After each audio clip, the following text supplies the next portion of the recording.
Hello, everyone. I'm Pastor Angela here to bring you a story about love, a story that might remind you that love exists every day, not just on Valentine's Day. The story is The Kissing Hand by Audrey Penn, illustrated by Ruth Harper and Nancy Leake. It's one of my favorite stories, and I hope that if you don't know it, you will enjoy it too.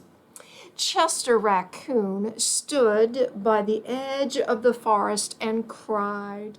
"I don't want to go to school," he said. "I want to stay home with you. I want to play with my friends and play with my toys and read my books. I want to swing on my swing. Please, may I stay home with you?" he told his mother. Mrs. Raccoon took Chester by the hand and nuzzled him on the ear. "Sometimes we all have to do things we don't want to do," she said, "even if they seem strange and scary at first. But you will love school once you begin."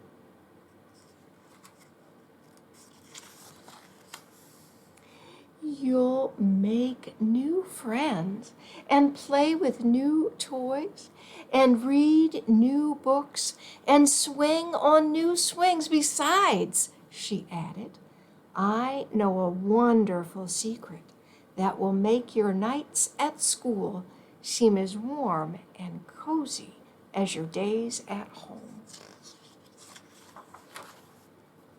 Chester wiped away his tears. "A secret?" he said, looking interested. "What kind of secret?" "A very old secret," said Mrs. Raccoon. "I learned it from my mother, and she learned it from hers. It's called the Kissing Hand." "The Kissing Hand?" asked Chester. "What's that?"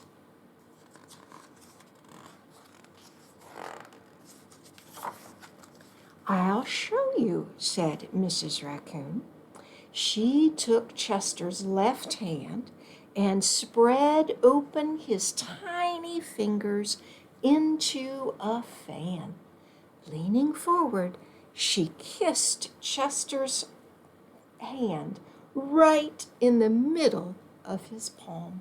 Chester felt his mother's kiss rush from his hand up his arm and into his heart. Even his silky black mask tingled with a special warmth.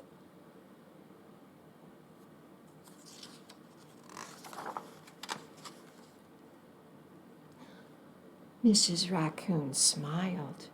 "Now," she said to Chester, "whenever you feel lonely or need a little loving from home, just press your hand to your cheek and think, 'Mommy loves you, Mommy loves you.'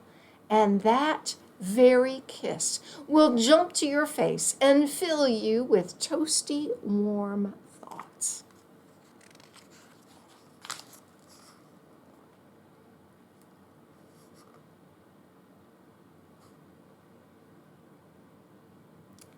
She took Chester's hand and carefully wrapped his fingers around the kiss.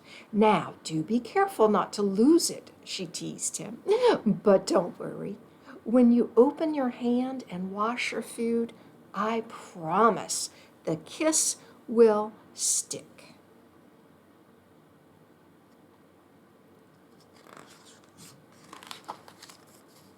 Chester loved his kissing hand.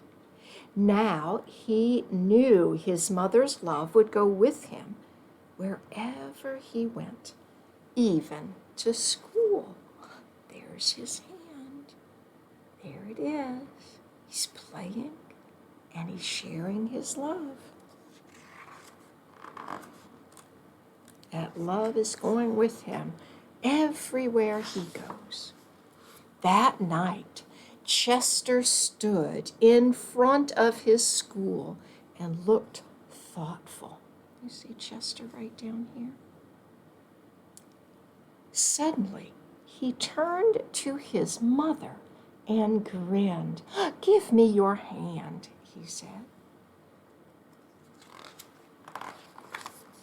"Now you have a kissing." Oh, we missed a page.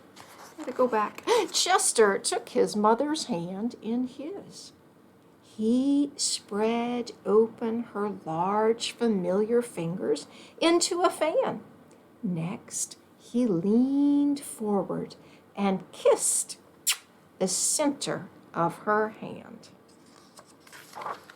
"Now you have a kissing hand too," he said. And with a gentle goodbye and "I love you," Chester turned and danced away to school.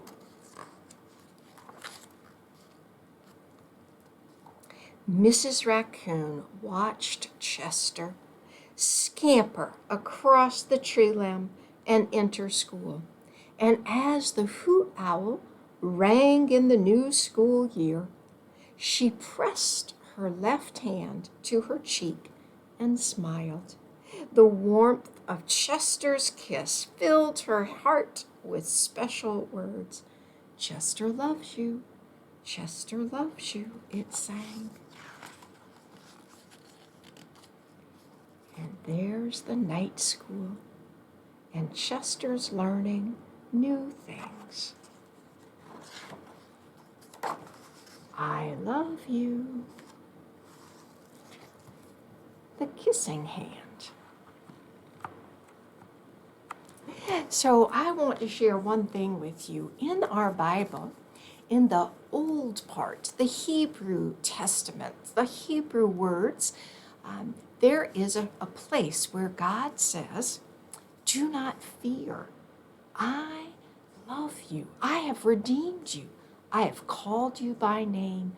You are mine. You are precious in my sight." And there's another place in that same book of Isaiah where it says God has written your name in the palm of his hand.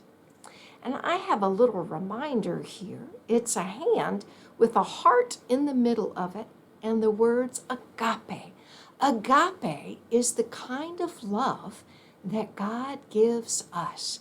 It's bigger and deeper and more powerful than the love that we get from even our best friend or our loving parent or grandparent. God's love is so big and so full that it takes us when we're naughty. It takes us when we do wonderful things. It loves us when we're a mess and scared. It loves us when we're joyful, happy, and learning. God's love is for us. Isaiah tells us that God's love is forever.